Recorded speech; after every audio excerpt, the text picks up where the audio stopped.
أعوذ بالله من الشيطان الرجيم بسم الله الرحمن الرحيم وبه نستعين وهو خير المعين وصلى الله على سيدنا محمد وآله الطاهرين اللهم صل على محمد وآل محمد. درس نمبر 4 التفاعل بين الفکر الاصولی وفکر الفقہی. ٹائم آج ہمارے پاس کم ہے اس لیے میں تیزی سے مطالب بیان کروں گا. اگرچہ ان صفحات کے اندر مطالب کچھ زیادہ نہیں ہیں اور ہمیں یہ اوراق تیزی سے پڑھنے چاہیے، لیکن چونکہ ابتدائی طلاب کے لیے اصول فقہ کا تعارف وہ تبھی صحیح طور پہ ہو پاتا ہے کہ جب اس طرح مختلف موضوعات کے ذیل میں جائزہ لیتے رہیں. التفاعل بین الفکر الاصولی والفکر الفقہی، یہ سابقہ جو ہم نے گفتگو پڑھی ہے اس کا ایک قسم کا خلاصہ ہے، اور اس کے بعد انشاءاللہ ہم تعریف علم اصول فقہ جو ہم نے پڑھی تھی، العلم بالعناصر المشترکہ، کیا ہے یہ عملیات استنباط حکم شرعی، پھر استنباط کا عمل کیا ہے اور کیسے ہوتا ہے، انشاءاللہ تعالی وہ درس نمبر 5 میں ہمارے لیے آئے گا. ہم نے کل اصول والفقہ یمثلان النظریہ والتطبیق پڑھا اور اس میں آپ نے ملاحظہ کیا کہ اصول فقہ در حقیقت نظریات ہے تو اس کی تطبیق کی جگہ علم فقہ ہے. اگر ایک فقیہ اصول فقہ کو نہ جانتا ہو استنباط نہیں کر سکتا. اور اسی عنوان کے تحت آپ نے ملاحظہ کیا کہ عناصر خاصہ کا علم ہونا بھی ضروری ہے، کیونکہ اگر عناصر خاصہ کا علم نہ ہو تو ایک شخص کسی بھی صورت استنباط نہیں کر سکے گا، کیونکہ بعض اوقات ایک ہی جملے میں قرائن ہوتے ہیں، یا وہ قرائن داخلیہ ہیں یا قرائن خارجیہ ہیں جن سے معنی لیا جاتا ہے. بالفرض قرائن داخلیہ کے آپ انشاءاللہ تعالی آگے جا کے بعض موضوعات پڑھیں گے کہ جس میں دیکھیں گے کہ بعض ایسے قرائن ہیں جن سے انسان معنی لیتا ہے اور اس کی تاثیر ہے. اسی طریقے سے بعض قرائن خارجیہ ہیں، مثلا متکلم کی حالت کو دیکھ کے ایک معنی انسان حاصل کرتا ہے. اب متکلم کی حالت سے ایک معنی لینا یقیناً خارجی ایک معنی ہے، لہذا یہ قرینہ خارجیہ ہوگا. اب ان کا مطالعہ انسان کس طرح سے کرے، اس کے لیے انسان کو دقت کی ضرورت ہے، دقت کے بغیر نہیں ہو سکتا. بس ہمارے پاس جو کل کا خلاصہ تھا وہ اس طور پہ آیا کہ علم اصول فقہ ایک عمومی ایک جامع نظام پیش کرتا ہے استنباط کے لیے، لیکن اس کی مدد سے مستغنی نہیں ہو جاتا عناصر خاصہ سے. عناصر خاصہ بھی ضروری ہیں. نمبر 2، صرف اور صرف جان لینا کافی نہیں ہے علم اصول فقہ کا، بلکہ تطبیق کرنا اور مرحلہ تطبیق میں دقت کرنا ضروری ہے. بالکل اسی طرح دقت کرنا ضروری ہے جیسے آپ نے علم اصول فقہ حاصل کرتے ہوئے دقت کی تھی اور اس کے مطالب کو خوب زور لگا کے محنت سے زحمت سے سمجھا تھا. یہی زحمت محنت اور مشقت آپ کو تطبیق میں بھی اٹھانے پڑتی ہے، اور تطبیق میں آپ مختلف چیزیں دیکھتے ہیں. انہی میں سے ایک مثال انہوں نے قرائن کی دی کہ بعض اوقات قرائن کی بنیاد پر معنی لیا جاتا ہے اور قرائن کا علم دقت کے بغیر نہیں ہوتا. تو اسی طرح سے تطبیق کے مرحلے میں دقت کرتے رہیں گے تو اجتہاد کا ملکہ پیدا ہوتا ہے، صلاحیت پیدا ہوتی ہے اور انسان یہ اجتہاد کا عمل انجام دے سکتا ہے. آج کا جو ہمارا درس ہے یہ درس گزشتہ ہمارے اسباق کا خلاصہ ہے. ہم نے ملاحظہ کیا علم اصول فقہ کا مقصد یا اس کا موضوع کیا ہے، کیونکہ ہدف علم اصول فقہ کو ہم نے نہیں چھیڑا، شہید نے بیان نہیں کیا. اس سے سب سے پہلے تمہید ہم نے پڑھی تھی، کلمہ تمہیدیہ، جس میں اعتقادات سے شروع ہوئے اور اللہ رسول اور شریعت کے اوپر ایمان لائے، اور اس کے بعد ہم نے دیکھا کہ اللہ نے اپنے عبد کے لیے کہ وہ مالک ہیں، ہم عبد ہیں، وہ معبود ہے، ہم ادھر عبد ہیں، اس نے ہمارے زندگی اجتماعی و انفرادی زندگی کو منظم کرنے کے لیے کاملاً ایک نظام بھی بنایا ہے اور احکام بھی صادر کیے ہیں. وہ پہنچے یا نہیں پہنچے یہ الگ مسئلہ ہے. نمبر 2، اثر تشریح سے دور ہونے کی وجہ سے ہم لوگ، ہمارے لیے حکم شرعی اس کے پر پردے پڑ گئے، ڈھونڈنا پڑے گا، اب ہمیں ڈھونڈنے نکلے تو علم فقہ میں جا کے ہمیں ملے۔ علم فقہ اس سے حکم شرعی استنباط کے بغیر نہیں نکلتا۔ استنباط کس سے ہوتا ہے؟ عناصر مشترکہ اور عناصر خاصہ سے ہوتا ہے، لیکن استنباط کے لیے پھر ہم نے یہ پڑھا عناصر مشترکہ اور عناصر خاصہ کا صرف جان لینا کافی نہیں ہے، بلکہ تطبیق کا مرحلہ بھی ضروری ہے۔ جب یہ بات ہم نے پڑھ لی تو آئیں اس درس میں انہوں نے یہ بیان کیا ہے، ایک تاریخ علم اصول فقہ ہے، نمبر 2 اسباب علم اصول فقہ، نمبر 3 اہل سنت اصول فقہ ظاہری طور پہ جو ہمارے پاس کتب میں تاریخ آئی ہے اس کو اگر ملاحظہ کریں تو اہل سنت میں یہ علم پہلے وجود میں آیا، مکتب تشیع میں بعد میں، اس کے بعد میں آنے کی کیا وجہ ہے۔ نمبر 4 کیا اس کا یہ مطلب ہے کہ اصحاب ائمہ علیہ السلام کے پاس اس طرح کے اصولی ضابطے تھے ہی نہیں، یہ ضابطے تھے؟ یہ 4 نکات اس درس میں بیان کیے گئے ہیں۔ انشاءاللہ ہر درس کا خلاصہ آپ کے سامنے عناوین کے تحت انشاءاللہ آئندہ آ جایا کرے گا، اور وہی ہمارے لیے ضروری ہے کہ اس کو اچھے طریقے سے یاد کریں۔ پہلا نقطہ، تاریخ علم اصول فقہ۔ اصول فقہ ابتدا میں موجود نہیں تھا۔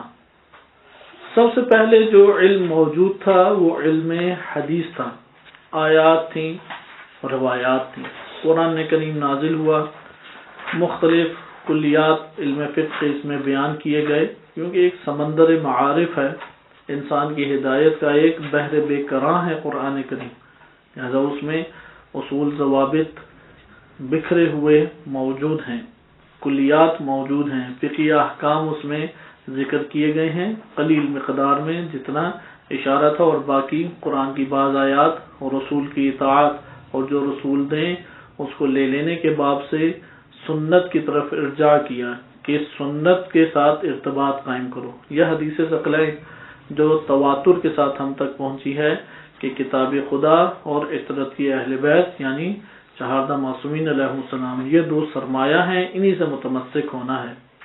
حدیث ہمارے پاس تھی آیات کے علاوہ، حدیث کے اندر اب یہ سب چیزیں موجود ہیں، لہذا علم حدیث سب سے پہلے ہے، متقدم ترین علم ان میں سے کون سا ہے؟ علم حدیث۔ علم حدیث سے ضرورت کے تحت جب یہ زمانہ تشریح گزرا یا زمانے تشریح میں ہی دور دراز علاقوں میں جب اصحاب ائمہ علیہ السلام تبلیغ کے لیے گئے، یا نبی صلی اللہ علیہ وآلہ کے دور میں ہی جب آپ حضرت صلی اللہ علیہ وآلہ دور دراز علاقوں میں تبلیغ کے لیے بھیجتے، وہاں پر انہی اقوال فرمودات رسول صلی اللہ علیہ وآلہ اور قرآن کریم کی آیات سے حکم شرعی کو بیان کیا جاتا، لہذا علم حدیث تھا، اور اس میں علم فقہ تھی۔ جب علم فقہ کے مسائل بڑھتے چلے گئے تو پھر ہمارے پاس علم فقہ جدا طور پہ آ گیا، اس کے احکام کو جدا لکھنے لگے، اگرچہ آیات و آیات کے ذیل میں لکھا جاتا تھا لیکن جدا بیان کرنا شروع کر دیا گیا۔ اس لیے آپ ابتدائی عصر غیبت صغریٰ کی کتابیں دیکھیں تو اس وقت فتاوی کی صورت میں کتابیں نہیں ہیں، بلکہ فقہی احکام کو احادیث کی صورت میں نقل کیا گیا ہے۔ حتیٰ کہ غیبت کبریٰ کی جو ابتدائی دور ہے، کیونکہ غیبت صغریٰ کی کون سی کتاب ہے جو فقہی ابواب میں وسیع فقہی ابواب پر مشتمل ہے؟ الکافی، کہ 8 جلدیں، 8 میں سے 5 جلدیں کس کی پر مشتمل ہیں؟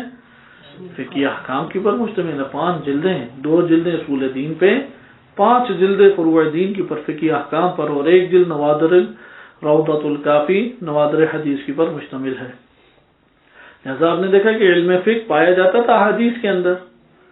الکافی کے بعد جو بڑی شخصیت آئی جنہوں نے صرف فقہی ابواب میں سے فقہی احادیث کو اٹھا کے ایک کتاب کو وجود دیا اور ایک کتاب میں ان سب روایتوں کو جمع کیا اور مختلف ابواب بندی کر کے اس کو بیان کیا، وہ شیخ صدوق رحمۃ اللہ علیہ ہیں۔ من لا یحضر الفقیہ کتاب انہوں نے رکھی، جو اول سے آخر تک صرف فقہی ابواب کے تحت روایات کی جمع آوری کے اوپر مشتمل ہے، اور اس میں سیدھا جگہوں پہ کوئی حکم بیان کیا گیا ہو روایات سے استنباط کرتے ہوئے تو صحیح، وإلا روایت کو ہی مکلف کے سامنے پیش کیا گیا۔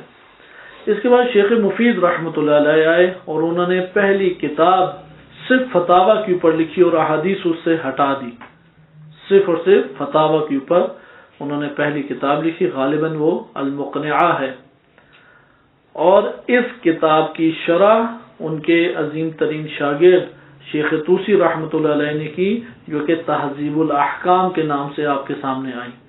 تہذیب الاحکام کیا ہے کہ شیخ مفید رحمۃ اللہ علیہ نے احادیث کو اپنی جگہ پہ رہنے دیا اور ان سے جو مستنبط احکام ہیں ان کو ایک رسالے میں جمع کر دیا اور اس کا نام المقنعہ غالباً رکھا، اور وہ کتاب اس کی شرح شیخ طوسی رحمۃ اللہ علیہ نے کی۔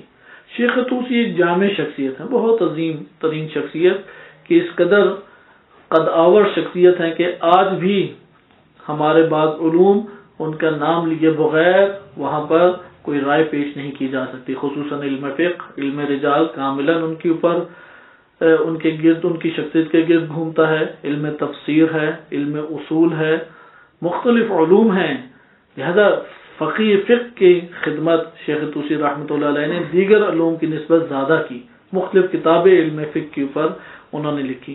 مسلمانوں میں پہلی کتاب جو باہمی فرقہ جات کے فقہی آراء کے تناظر میں لکھی گئی اور ان کی آراء کو جمع کر کے ایک جگہ پہ اکٹھا کیا گیا اور اس میں اختلافی مسائل کی نشاندہی کی گئی، شیخ طوسی رحمۃ اللہ علیہ کا کام ہے۔ الخلاف انہوں نے کتاب لکھی۔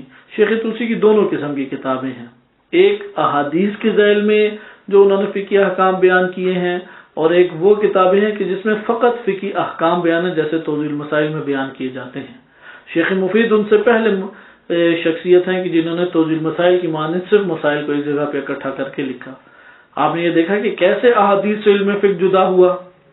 اب جب فقی استنباط کرتا تھا تو وہ اس کے ذیل میں ہی اپنی دلیل لکھ دیا کرتا تھا، عناصر مشترکہ اور عناصر خاصہ کو، لیکن زمانہ بڑھتا چلا گیا تو فقہی مسائل بھی بڑھتے چلے گئے، کیونکہ یہ تو زمانے کے ایک تقاضا ہے کہ جیسے جیسے زمانہ بڑھتا ہے ویسے ویسے مسائل زیادہ پیش آتے ہیں، لہذا اس دور میں جو فقہی مسائل تھے ان مسائل نے ایک تقاضا کیا کہ بعض ایسے جامع اور عمومی قواعد ہونے چاہیے کہ جن جامع اور عمومی قواعد کو ہم علم فقہ کے اوپر منطبق کر سکیں، کیونکہ آپ نے ایک مسئلے کو جب استنباط کرنا ہے تو آپ دیکھتے ہیں کہ یار ہر مسئلے میں یہ والا قاعدہ استعمال ہو رہا ہے، جیسے حجیت ظہور یا خبر ثقہ، حجیت خبر ثقہ، آپ دیکھتے ہیں ہر جگہ یہ استعمال ہو رہا ہے۔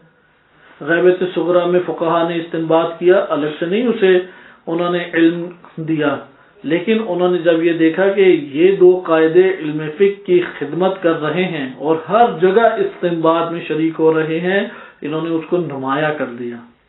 لیکن یہ چند اصولی ضوابط تھے، یہ چند اصولی ضوابط ابھی یہ تقاضا نہیں کیا کیونکہ تھوڑے سے تھے، اس لیے الگ علم کے طور پہ انہوں نے اس چیز کا تقاضا نہیں کیا، لیکن اس کے برعکس جب یہ فقہی مسائل بڑھتے چلے گئے، فقہی مسائل وہ بڑھتے چلے گئے اور اس کے نتیجے میں اصولی قواعد کی بھی توسیع کی ضرورت پیش آئی، کیونکہ ابھی ہمارے پاس جو چند قواعد تھے وہ چند قواعد فقہی احکام کے تناظر میں ہمارے سامنے آئے نا۔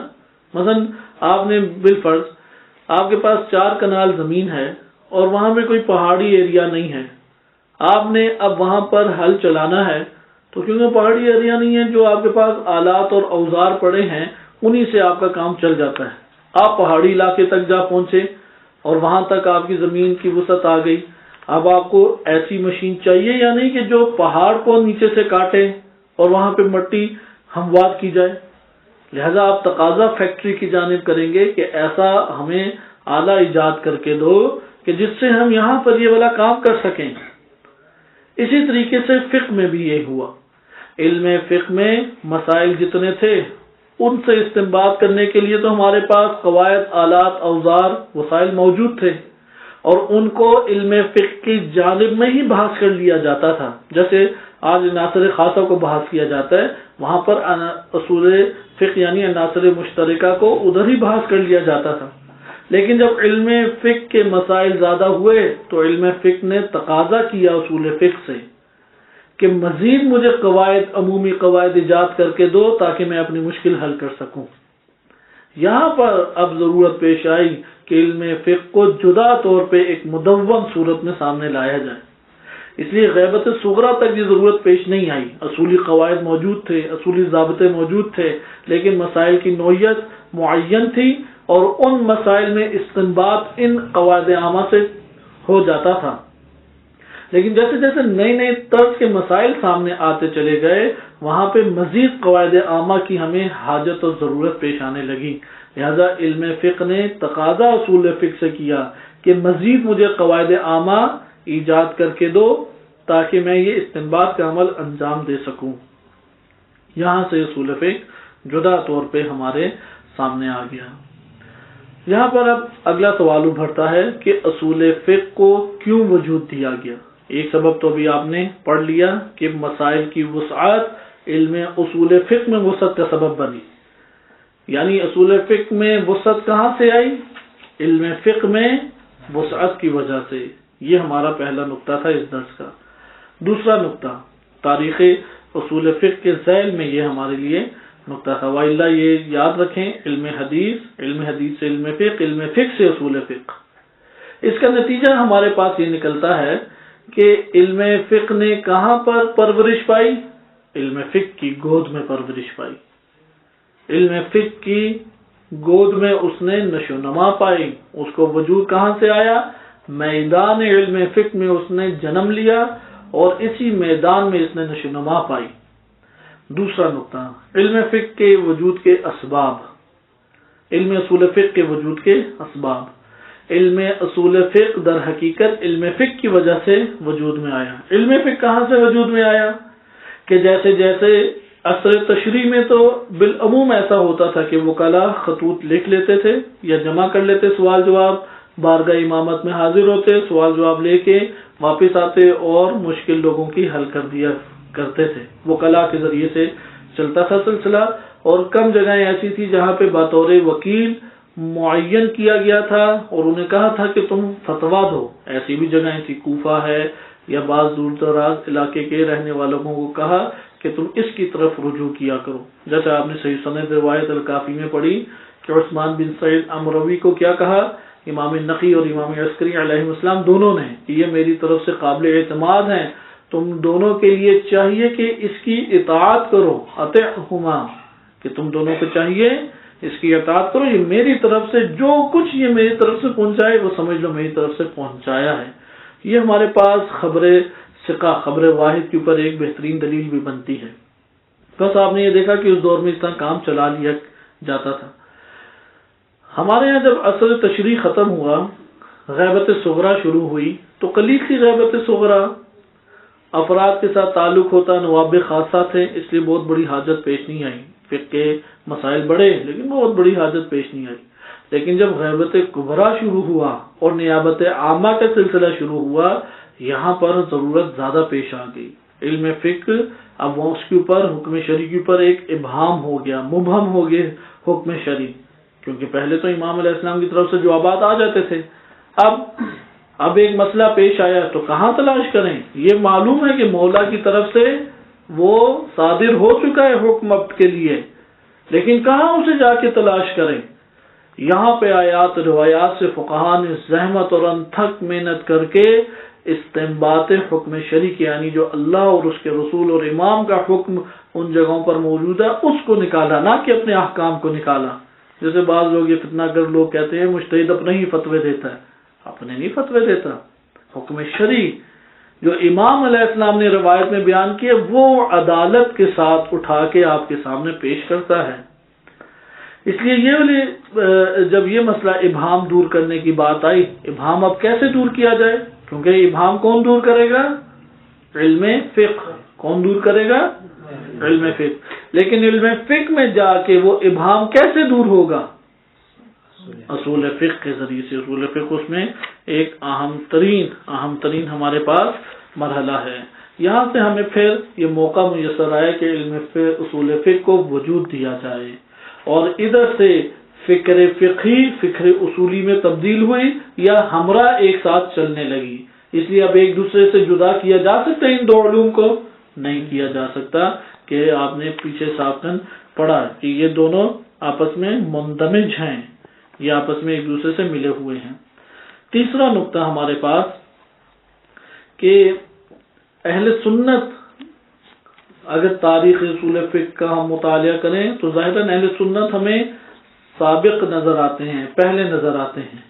اس کی وجہ یہ ہے کہ اہل سنت نے یہ گمان کیا، یہ گمان باطل گمان ہے، انہوں نے یہ گمان کیا کہ اثر تشریع صرف نبی صلی اللہ علیہ وآلہ کی رحلت تک محدود ہے، اس کے بعد اثر تشریع ختم ہو گیا. جبکہ امام علی علیہ السلام کو آپ صلی اللہ علیہ وآلہ مسلماً متواتر روایات کے مطابق خلیفہ اور امت کا رہنما اور امام بنا کے گئے. لہذا مکتب تشیع اسی متواتر روایات اور نبی صلی اللہ علیہ وآلہ وسلم کے احکامات کے مطابق امام علی علیہ السلام اور ان کے بعد میں آنے والے جانشینوں کو اپنا امام اور مقتدا قرار دیتی ہے. اس لیے اثر تشریع مکتب تشیع کے نزدیک کہاں تک پھیلا ہوا ہے؟ اثر امامت یعنی 260 ہجری تک.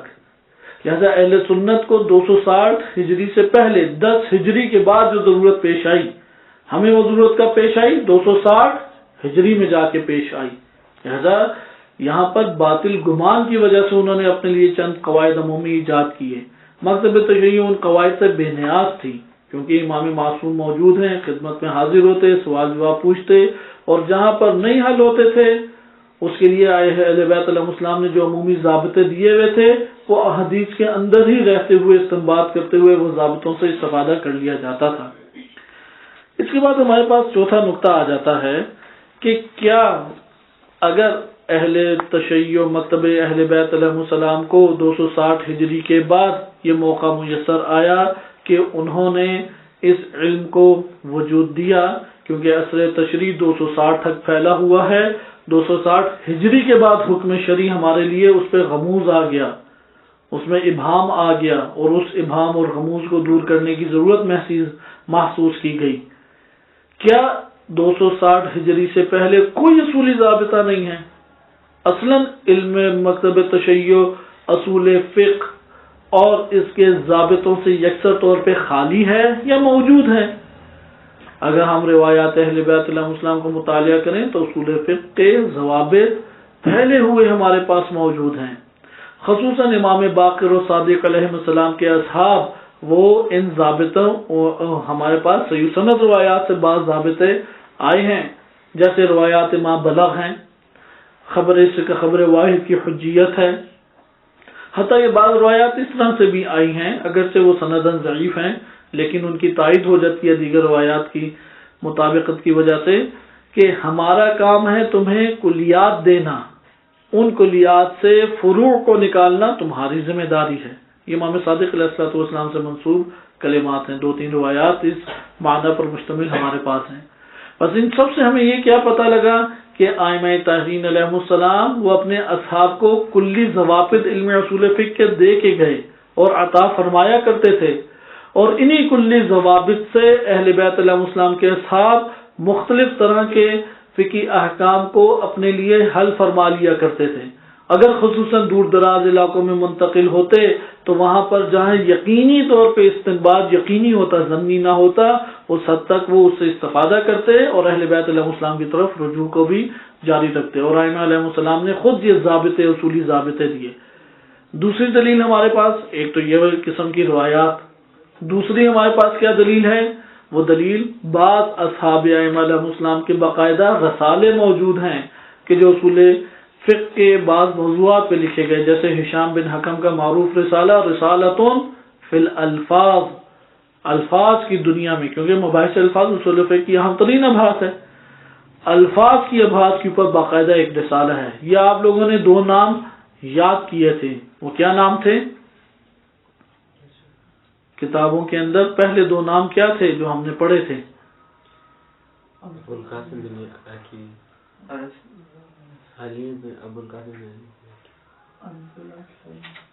یہ 2 نام کل یاد کر کے آئیں. آئیں تیزی سے ابھی عبارت پڑھیں.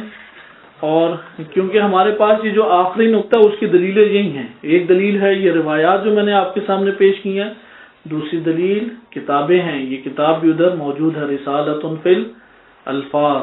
ایک ہے متاخر کتاب ہے اور ایک قدماء میں دو ہمارے پاس کتاب رسالے موجود ہیں اصحاب ائمہ علیہم السلام میں. درس نمبر 4 التعریف بعلم الاصول التفاعل بین الفکر الاصولی والفکر الفقہی. عرفنا ان علم الاصول يقوم بدور المنطق بالنسبة الى علم الفقه وعلاقہ بینہما علاقہ نظریہ، کہ ہم نے جان لیا کہ اصول فقہ وہ منطق کی مانند کردار ادا کرتا ہے. یقوم بدور المنطق یعنی منطق کا کردار ادا کرتا ہے، البتہ علم فقہ کی نسبت سے. اور ان دونوں کے درمیان یعنی علم فقہ اور علم اصول کے درمیان کیا تعلق ہے؟ علاقۃ النظریہ و تطبیق، ان دونوں میں نظریہ اور تطبیق کا تعلق ہے. وَهَذَا ترابط الوثیق، یہ جو گہرا ربط ہے بینہما علم فقہ اور علم اصول میں، یفسر لنا، یہ گہرا ربط ہمارے لیے تفسیر کرتا ہے التفاعل المتبادل. تفاعل کہتے ہیں ایک کا دوسرے کے اوپر اثر انداز ہونا. تفاعل کا لغوی معنی کیا ہے؟ ایک کا دوسرے کے اوپر اثر انداز ہونا. کہ یہ ہمارے لیے اس اثر انداز ہونے کو بیان کرتا ہے کہ ان دونوں کے درمیان جو یہ ایک دوسرے کے اوپر اثر انداز ہوتے ہیں. کس صورت میں؟ المتبادل بین الذہنیت الاصولیہ علی نظریہ علی صعید النظریہ، کہ اصولی ذہن وہ نظریات کے میدان، صعید یعنی میدان، نظریات کے سرزمین پر اصولی نظریے کے مابین من ناحیت ایک جانب سے، وبین الذہنیت الفقہیت علی صعید التطبیق من ناحیت اخرى، اور دوسری جانب سے جو ہماری فقہی سوچ ہے، فقہی نظریہ ہے، اس میں تطبیق کی زمین کے اوپر یہ ایک دوسرے کے اوپر اثر انداز ہوتے ہیں. باقی انشاءاللہ تعالی کل پڑھیں گے. اذان ہوگی. اور صلی اللہ علیہ محمد وآلہ الطاہرین.